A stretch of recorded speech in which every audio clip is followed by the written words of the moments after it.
In the last episode, we wrapped up the foundation phase by measuring additive EQ. We learned how to use a wide musical boost to add that expensive high-end shimmer and chest warmth to our tracks without making them harsh. But even with the perfect EQ, your mix can still sound immature if your levels are jumping all over the place. 1 second the vocal is buried under the beat, and the next second a loud spike and pierces the listener's ears. Today we are officially entering the phase 2 of this masterclass, the core elements. I'm going to show you exactly how a compressor works, why it's not just an automatic volume knob, and how to tame the wildest spike in your tracks without killing the emotions and life of the music. Before we even turn on a compressor, you need to understand the enemy we are fighting, the dynamic range. Dynamic range is simply the difference between the quietest part of your audio and the loudest part. A live singer naturally moves around, breathes, and expresses emotions by changing their volume. That's good, that's music. But inside the modern mix, excessive dynamics range is a nightmare.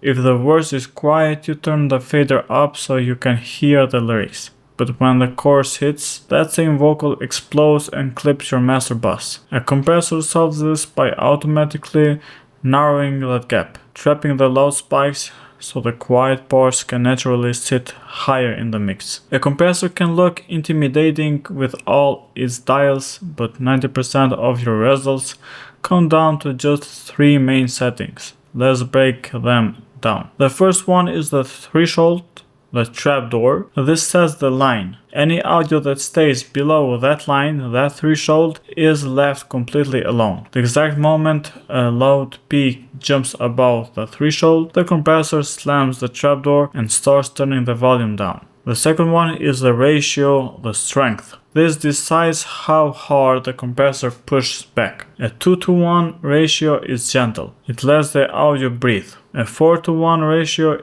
is firm, which is perfect for catching aggressive vocal peaks, and anything above 10:1 turns your compressor into a limiter, completely flattering the spikes. And the third part is the makeup gain that we call the equalizer. Because the compressor is actively turning down the loudest parts, the overall track will be sounding quieter when the plugin is on.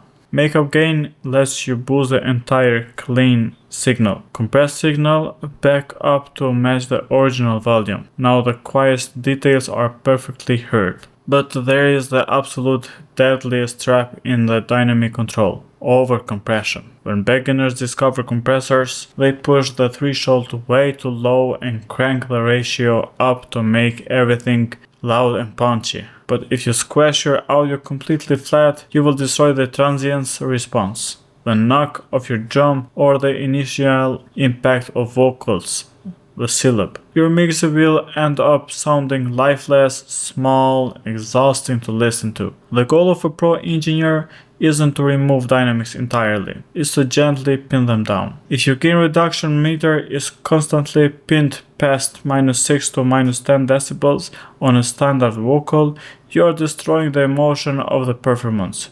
You must back off the threshold. Your homework for episode 5.